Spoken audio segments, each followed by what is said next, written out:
New York City is famously resilient, having weathered economic challenges throughout history.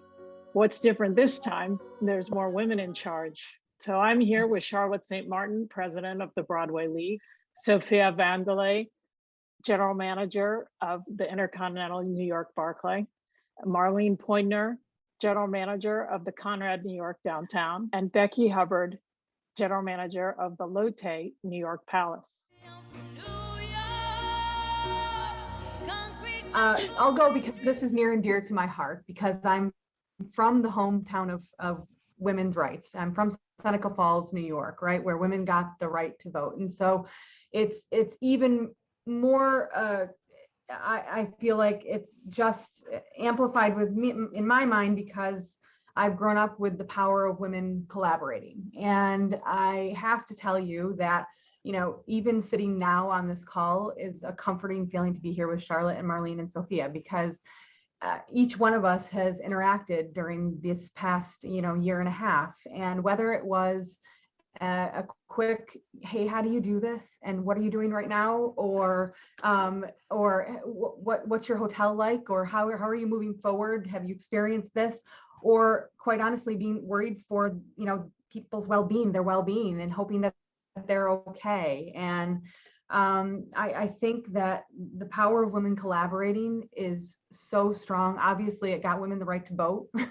And so I feel like during this time, having more women in charge is just extremely comforting, and to know that you have someone going through the same experiences you are, and you are absolutely able to be vulnerable and ask questions without question.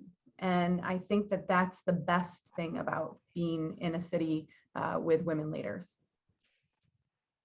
I'd love to jump in, Emily, because I'm a generation or two before everyone that's on this panel. And at the time I held your jobs, there were not other women in these jobs.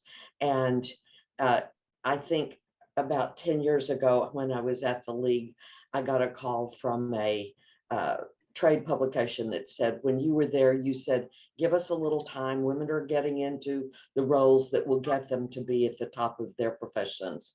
So give us time. So how do you feel? And I actually said, I think it's disgusting that they haven't gone further. And I'm so thrilled right now to see the three women that are on this call, plus my former colleague, Emily, in such important roles.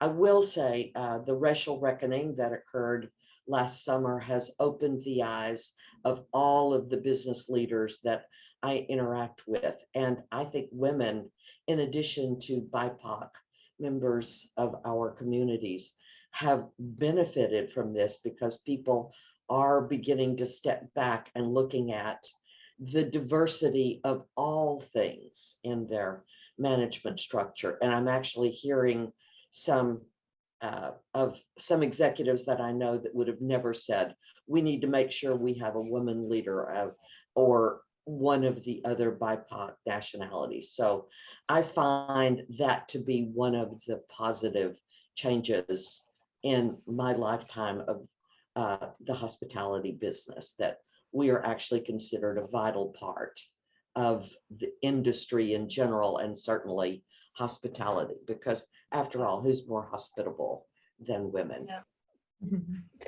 Through that, it comes as second nature, right, Emily? I mean, our the women were always the ones welcoming people at their homes, and look at us now, welcoming our guests to the theaters and to the hotels. Now, I am personally very engaged with everything that is diversity and inclusion. I'm honored also to be on the board for our IHG America's diversity and inclusion board. And I always am a bit biased to see a strong woman grow up through the ranks, but we got to continue. For us, it's with IHG, it's our journey to tomorrow.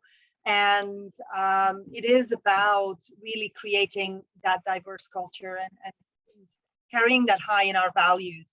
I do that personally. I do that in small bits and small steps every day. And then on the bigger scale with our diversity and inclusion board. And I'm extremely honored to contribute to that. And Emily, just finally from me, probably more so to Charlotte's point, because I recall working in other countries and also for many, many years being the only woman in the room, and arriving in New York and NYC & Co putting an event on at Becky's Hotel, and there were 45 female GMs, which is the largest group of female GMs I've seen in any market. It's probably not indicative of the country, but I think particularly of New York itself, and says a lot about the city. I believe that it's a great opportunity for women, though, with us as leaders, in demonstrating over an extended period like this that we've been through, sort of crises after mini crises during COVID, is that women do tend to roll up our sleeves, get on with it, don't throw our hands up in the air and say, this is terrible, what are we going to do? I think we do go about our business, we use each other. And the fact that, as Becky said, we're not afraid to ask a question if we don't know, has probably been the most helpful thing.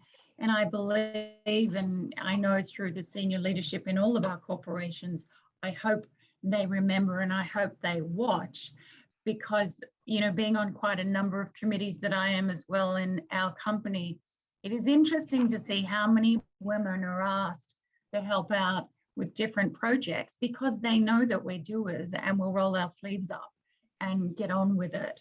And I think there's an opportunity for us, just as women, as the young leaders that we coach, to really make a change during this time, during the time of, I guess, extreme crises, because that's when young women in particular, I think, can float to the top and be recognized.